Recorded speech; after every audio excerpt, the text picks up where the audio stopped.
Hey there everybody, I'm Wayne D. This is WayneD.com. Going to take a look at a young assistant professional, works for Sean Powers up at Fairview Country Club in Greenwich, Connecticut. This is Paul Pastore. Paul is a very talented player. Hasn't played a ton of competitive golf, but he wants to compete, and he's got an awesome swing, strong kid, long. So today his goal was to figure out how to control his wedge shots. So you can kind of see by the amount of ground flying up after he hits the ball that these divots were kind of deep. So as I'm watching this and noting how nice this golf swing is, it occurred to me that right away that somebody that's going to come into the ball as late as Paul, who doesn't move off the ball very much, having the ball back in the stance is not a great idea. So I knew that was going to be the first thing that I wanted to talk about. The second thing I wanted to talk about was how to control the length of the swing and hit a knockdown, hit a wedge shot that wasn't full out, and just like all the other shots. So we want to control the ball with what I would call a cutoff swing, knockdown, three-quarter, whatever you want to call it. So let's watch the swing. I'll draw the usual few lines, and I'll show you what I mean by the ball position being a big deal here. This is a great lesson because we really didn't discuss anything that involved changing his swing. This was all about setup and then having the right thoughts in order to hit a shot that would come off with more control, less spin.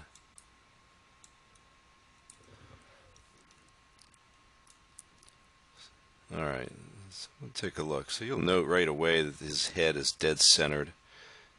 Really no back movement of the hips. So we've got a very centered movement. You'll see just a little forwardness. So he is pretty much right on top of it or just ahead of the ball. Now watch where the hands go. So that grip is well in front of the ball line. We've got plenty of lateral movement. His nose is right on top of the ball. Now look how late this is. That's going to be a lot of dirt coming up there. So that club's digging into the ground.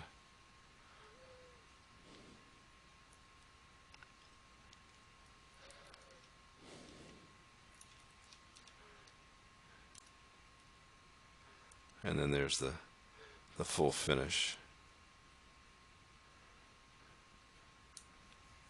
Let's watch it from behind. So the setup is very relaxed. You know the hands, if they're that close to the legs, are going to come out just slightly. But the club stays right up on the plane. Looks very nice. Left arm parallel, right on plane again.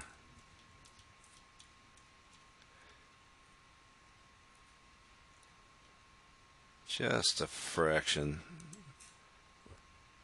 laid off, but certainly nothing that's going to harm anything. You can see the hand path is pretty good. And look at where the shaft is. It's like mint. Right on top of the forearm, right on top of the hands, and a nice arc on the way around. You can see the hips have a tendency, because of that, the setup with the knees bending forward, they come just a little bit out from under. But again, so much good going on in that swing that I thought just learning how to hit a controlled shot with the same swing would be a good deal. So take a look. We filmed a couple from face on. So on the left, here's the first one. So I always suggest this when I get ball position issues. Let's go to the setup routine where the feet are together, and then we'll move the left first and then the right.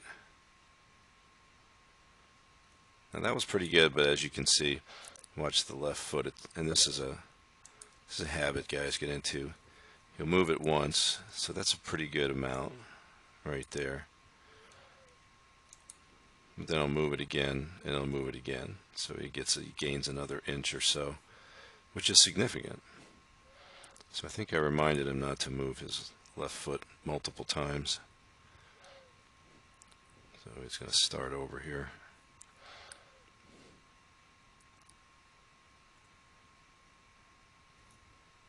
There. See, now he's going to leave that left foot there. So here we've got the ball position.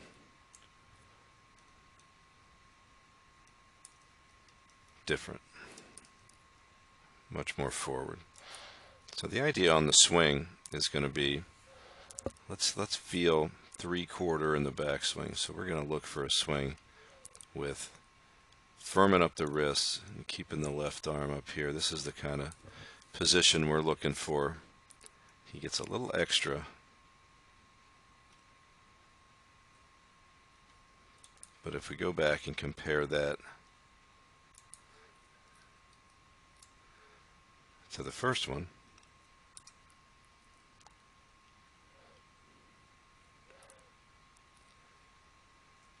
now you can really see the difference here by looking at where the shaft is and looking at where the top of the head is. So this swing really felt significantly shorter, and then the other thing that I was stressing is we want to have this feeling of width. So Paul gets pretty good carry, what I would call carry or stretch away from the ball. So that's wider.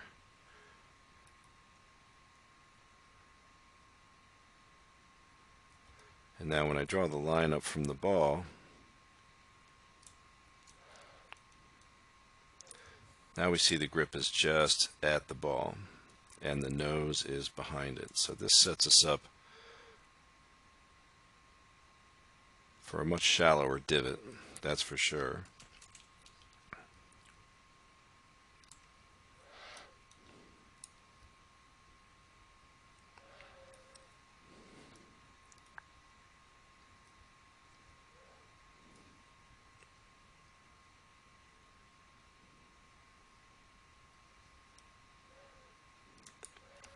And then if we draw the line just up from the ball, take a look at how much of his body is to the right of that. So here's the right side, and as you can see over here, the right side is right on top of the ball, as is his nose.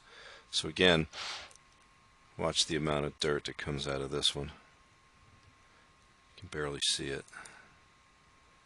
So here's that same deal in slow motion. So there's the setup, left foot, right foot. So the feeling I like players to get is on a shot, unless it's much shorter, is weight 50-50, hands pretty much even with the ball. They can be slightly forward.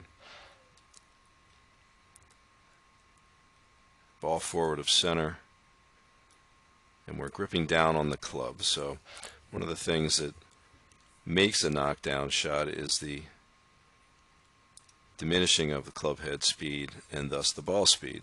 So if the ball speed is less and the loft is more, then you're going to have a shot that spins less and launches lower. And that's kind of what we're looking for here. We want a swing that's going to be more controlled.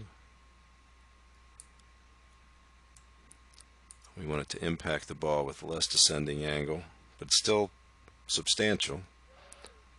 Now we want to take less divot, but take a divot that's just shallower. Now this might look a little flippy here, but trust me, these shots were coming off at way better trajectory, much more controlled.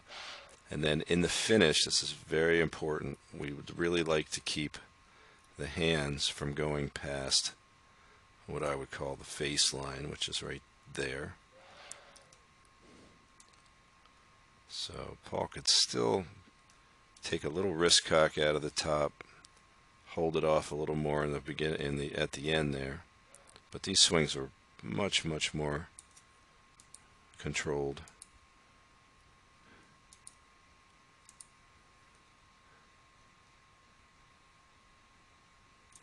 Here it is from behind. So here we can see, my idea is that if you grip down 1 inch on a club, then you've turned a 7-iron into a 9-iron length. And then if you cut off the backswing, say you feel like it's 3/4 with a little firmer wrist, and then you cut off the follow through, now you're hitting a 9-iron shot with a 7-iron. So you're going to hit that 9-iron distance and have the ball go much lower. So here's one of the things Paul needs to work on. We hit a couple 6-irons, and I asked him really to try to feel like the club was about there.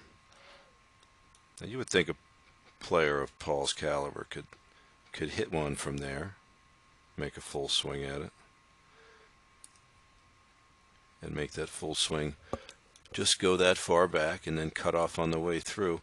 So thinking that he was doing that, watch where this goes. So again, this was the rehearsal.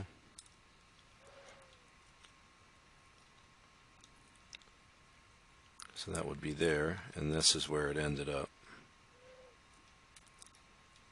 So what I would call that is a discrepancy in awareness of where that golf club is in the swing. And of course, awareness of where the body is and where the club is one of the things that really good players have, and they can control what they're doing as far as length and speed, and thus control the ball. Now you take this swing on the left here, I want to show you a really good example of a knockdown shot. So here's Keith Mitchell. So this is only 90 yards, 91 yards. He's got probably got a 60 in his hand. But he's going to grip it down, he's going to stretch it out, but watch the backswing. That's it. See that? So just kind of what Paul was practicing here. Now, again, that's a 6-iron, but still, if we go back and look at the wedge, that was a knockdown.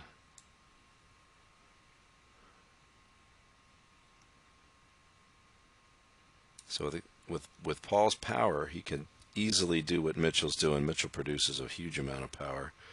Now watch the follow through. You can see the nice 45-degree leg drive. He's going to trap that thing, and just take a look at the finish.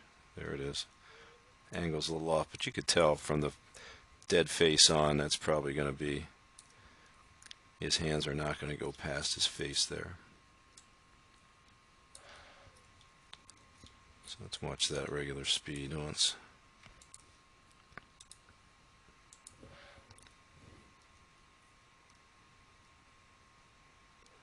And that's how you control a wedge shot.